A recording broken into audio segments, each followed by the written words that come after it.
Welcome back, guys, to another Warframe 2024 playthrough episode. This is going to be another quick one, I think, this week. I'm not going to be around for the weekend, or at least the vast majority of it, or Friday evening for that matter. And it is currently Wednesday evening, so yeah. Probably another sort of couple of hours going to go into this episode, but hopefully we can get a fair amount done. Let's come over to our foundry and just take a look. So we've got Ember Prime and Inaros Prime ready to roll. Our platinum levels are back down to annoyingly low amounts. That's not great. Is there anything we need to get recrafting?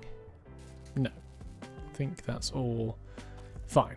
Good. So let's just go ahead and do the weekly stuff and things if we haven't done that already. Let's pop down to Earth, Iron Wake. Do what we usually do for our platinum. We'll get the Rivens for the week. I think we'll stop now buying the Kuva.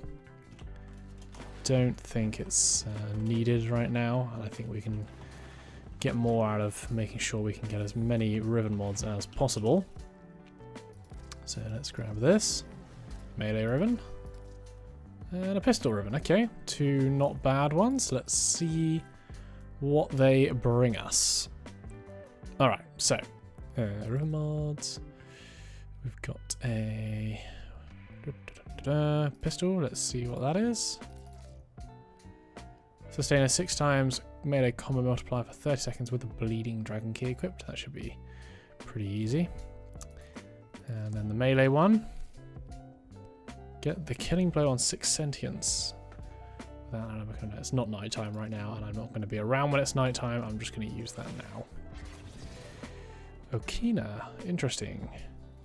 Probably not worth a whole lot, I would think. There is a Kina Prime now, but yeah, I imagine that's probably not much. But let's do this this other Riven mod. What was that? Was that the pistol one? Yeah.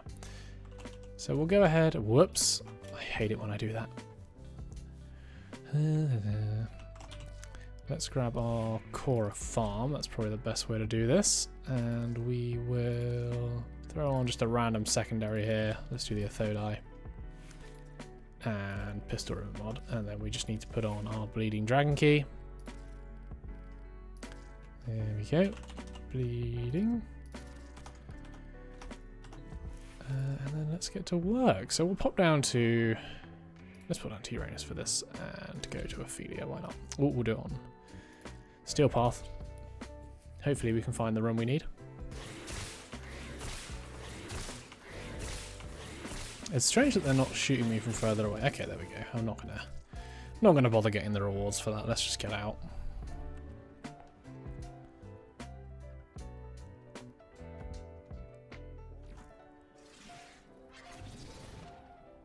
Ooh. Alright, let's check that one. They've been quite a lot in the past. I don't know if they're gonna be valuable at all now. Let's see. Contracts. Laetum. Minimum 40, but then it jumps instantly to 60, 75. Up to 100 then. Okay, and what's, out of just pure curiosity, what is the...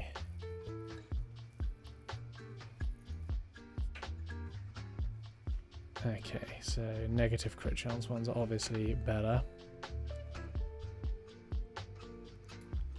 Yeah, you know what? Let's give it a go, guys. Let's do some rerolls and see where we end up with this, because you never know. We might get something good. So let's actually just max it out. Why not? That'll add some value. And then we'll get to re-rolling.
could be wrong, but I'm fairly sure we haven't actually had a single negative crit chance roll yet.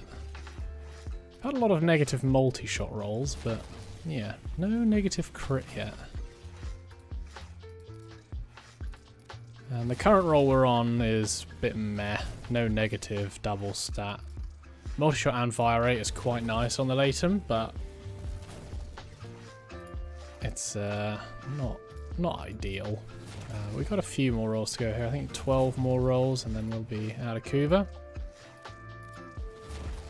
So at the very least, you know, if someone wants to buy this, they can sell it for a bit of endo if they're not a fan of the Laetum. But it's not over yet. So there's our first negative crit chance one. It did land on a triple stat, so you can see negative 53.3% crit chance. That's pretty good. It does have slash on it. And it does have projectile speed and punch through. They're just a bit meh, those stats. So yeah, I think I'm probably going to stick with the multi-shot fire rate. That's almost certainly going to be more damage than that. So unfortunate, but at least we got a negative crit chance roll to look at and, you know, get sad about.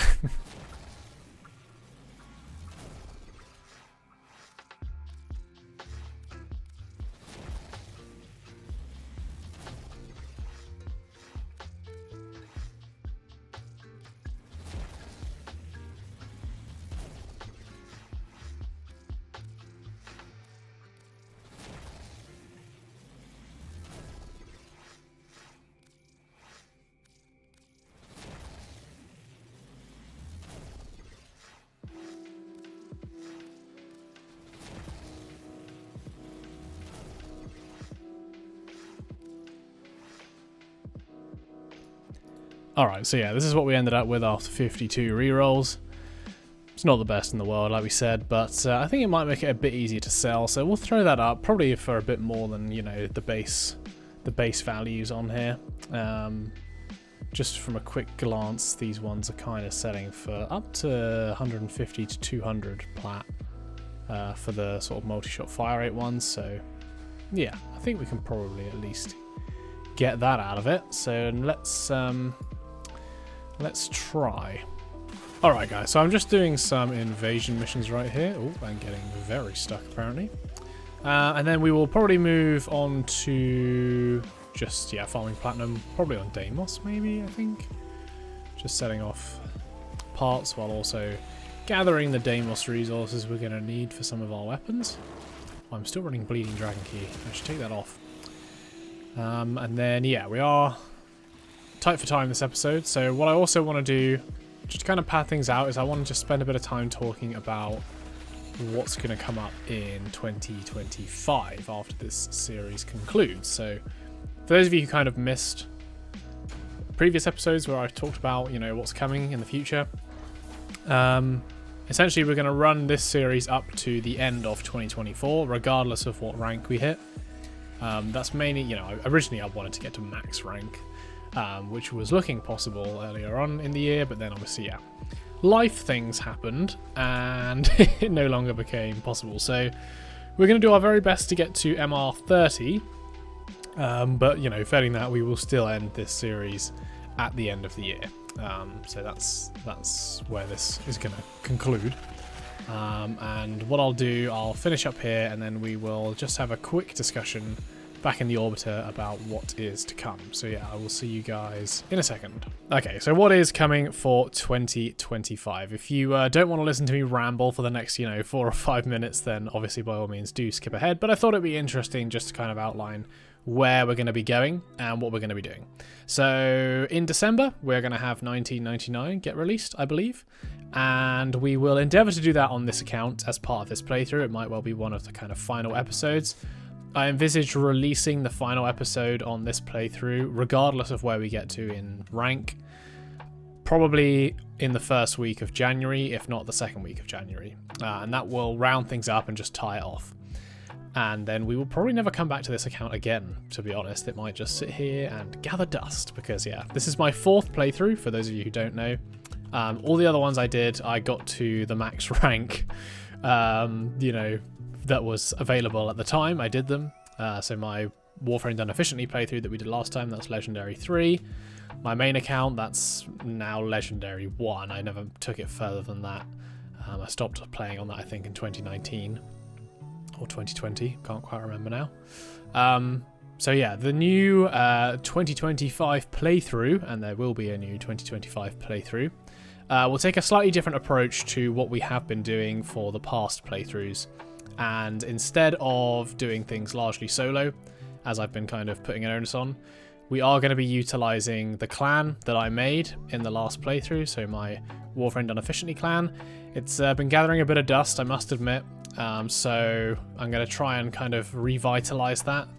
So when we come to start the new episode, I'll obviously do a bit of a release on that, and hopefully if anyone wants to join and get involved, then please do. So essentially, we're still going to do it free to play. We're not going to buy any platinum or Tenno gen, at least until we get to the max rank.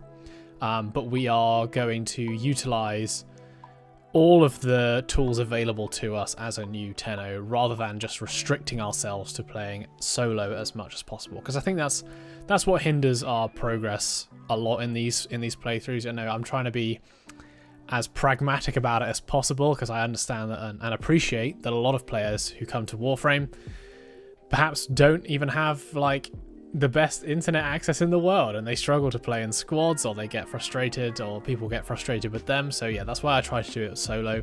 But I think, yeah, next year will be the time to really go for it and actually see how fast you can get through this game with the help of others, with the help of a clan, and with, you know, in that clan, all the stuff already researched, you know, saves you so much resources. Remember, we had to research everything in this dojo on this playthrough by ourselves. I mean, we did it for last series as well, but I had a lot more time then.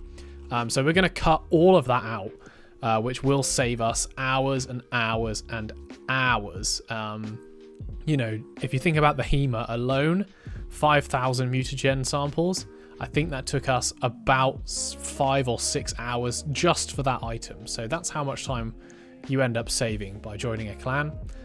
So that's what we're going to do. And yeah, I obviously, like I said, I will invite people to play along and all of that good stuff come the new year. And hopefully, yeah, it'll be nice and interesting for you guys. I also do want to release a few more, you know, content specific pieces and some more guides, but that's going to depend on how life's going, really. I am settling into my new life now, essentially. So we might end up with a bit more time moving forward. We'll have to wait and see. But yeah, hopefully that, guys, gives you a good idea of where we're going and what's going to be happening. And yeah, I'm really looking forward to the new year. But without further ado, let's just sort of crack on with this account, since that's where we're at the moment, and we'll worry about that other account that we might be starting a bit later. Right, back to it then. So I think what I want to do, and I've just been thinking about this for a moment, is maybe start doing our argon crystal and ferrite farm. Although one thing I have noticed is that we are getting quite low on polymer bundles. I hadn't really thought of that. I just think we have a lot of stuff locked away in argon crystals right now. So if we just take a look, a lot of the prime stuff is going to have argon crystals, and a lot of the weapons have argon crystals, for that matter, that we haven't yet built, such as the Tonkor, the Zoosh, the Nell, the Onos, the Plinks, the Pandero. All of this stuff that we can build has argon crystals. So I think what we'll try and do, let's save up enough platinum to get ourselves a resource booster and a resource drop chance booster. I appreciate I'm not going to be around a lot this week to use them. In fact, I'll probably get one session using them. And then, yeah, we'll probably have to end the episode. But let's just see how much of the prime stuff, and the other stuff, for that matter, we can get crafting just after doing the ferrite and argon crystal farm. So yeah, we'll pop down to Deimos with our Vault speed build, and let's farm us up some platinum. Alright, so just a reminder about what we're doing here in case other people perhaps don't know. Basically, we're doing Tier 2 Isolation Vault, which we've done, and we've opened the vault. Then we've gone back to Mother, and we've done her kind of follow-up vault mission, which in this case is called House Cleaning. That gives us the opportunity to get Aram Spinosa guards and Aram Spinosa rivets. The guards you can sell for 20 to 30 platinum depending on the market. And the rivets can sell for between sort of 50 and 60. But the main reason we're doing this is for Deimos materials, which we're going to need a lot of for our weaponry. And yeah, the way we get this is from going around in these areas and popping all of these cysts that appear on the sides of the tunnel, and also in the vault itself. Contains a lot of materials. We've also got our Chesseron with the double loot chance mod. So yeah, he's helping us out. And we're running Vault, because Vault can speed up a lot of these missions, particularly this Juggernaut one, where I can get him to run super speedy and get through this really quickly. So in terms of obviously the drop rates, rivets are extremely rare.